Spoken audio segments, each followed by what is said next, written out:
Bismillahirrahmanirrahim. Assalamualaikum warahmatullahi wabarakatuh. Saya Apriliani Amnur SPD, calon guru penggerak angkatan 7 dari SD 123 Tanasang, Kabupaten Sinjai. Kali ini saya akan memaparkan demonstrasi kontekstual filosofis pemikiran Ki Hajar Dewantara dan implementasinya di sekolah saya.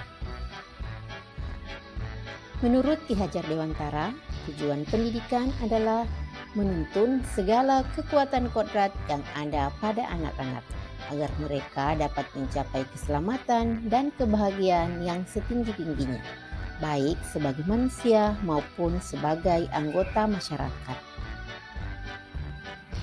Ada 3 pokok yang menjadi dasar pemikiran Ki Hajar Dewantara. Yang pertama, pembelajaran yang berpusat pada peserta didik, yaitu pembelajaran yang lebih berpusat pada kebutuhan, minat, bakat, dan kemampuan peserta didik, sehingga pembelajaran akan menjadi sangat bermakna. Pembelajaran yang berpusat pada peserta didik dapat juga dimaknai bahwa anak dapat memenuhi kebutuhannya dalam mendapatkan pendidikan. Pembelajaran yang berpusat pada peserta didik atau sering disebut dengan student center, bagaimana berupaya memfasilitasi seluruh aspek perkembangan peserta didik secara optimal dengan menekankan pada aspek pembelajaran yang berorientasi pada perkembangan dan individualisasi pengalaman belajar melalui kegiatan yang direncanakan oleh peserta didik.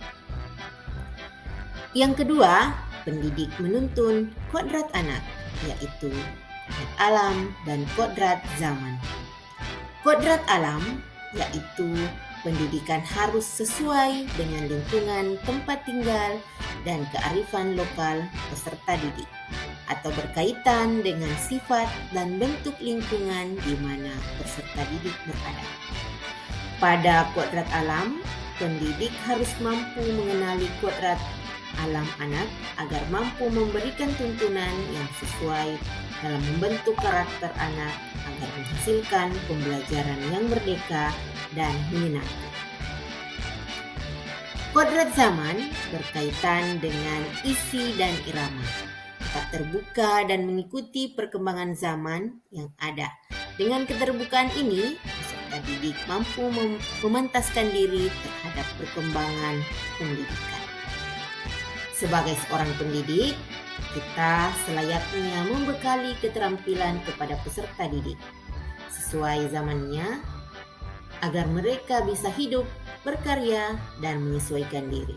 Dalam konteks pembelajaran sekarang, kita harus membekali peserta didik dengan keterampilan abad 21 yang tentunya tidak meninggalkan norma-norma dan nilai kebudayaan bangsa. Selain itu, budi pekerti harus menjadi bagian yang tidak terpisahkan. Yang ketiga, trilogi pendidikan Ki Hajar Dewantara. Semboyan yang dikenal yaitu Ingarso Sungtulodo, Ingmadya Mangunkarsa, dan Tupuri Handayani, yang artinya di depan menjadi teladan, di tengah membangun semangat, dan di belakang memberikan dorongan. Inilah 3 hal penting yang menjadi aksi pendidik untuk menciptakan pendidikan yang terarah dan baik kepada peserta didik.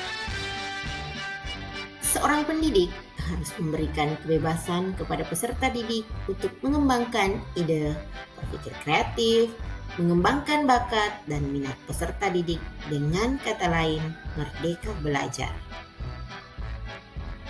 Untuk mencapai tujuan pendidikan tersebut, berbagai program telah kami laksanakan di sekolah, antara lain menuntun dan mengarahkan peserta didik sesuai bakat, minat, dan kebutuhannya melalui program bimbingan, ekstrakurikuler, dan literasi.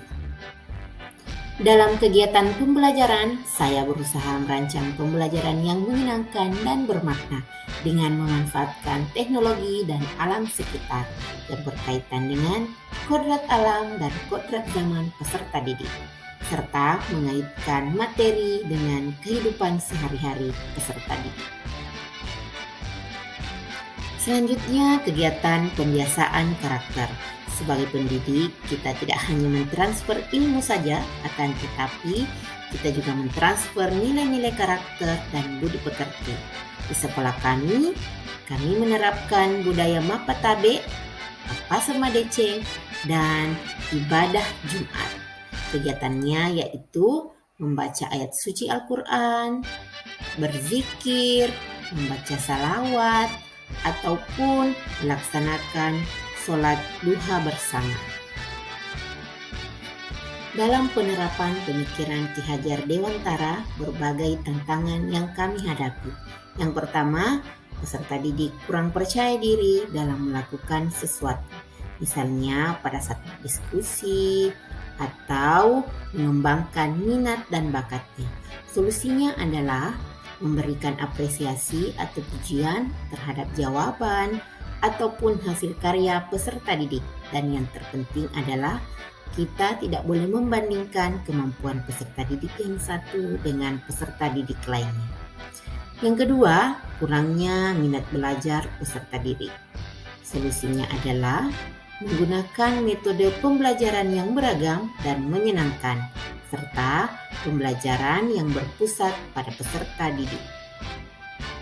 Yang ketiga, kurangnya pemahaman bahwa penanaman nilai-nilai budi pekerti bukan hanya di lingkungan sekolah saja, namun keluarga merupakan ruang bagi peserta didik untuk mendapatkan keteladanan dan pengajaran dari orang tua. Solusinya adalah melakukan komunikasi dengan orang tua peserta didik terkait perkembangan peserta didik. Sekian pemaparan dari saya. Salam guru penggerak. Bergerak, tergerak, dan menggerakkan.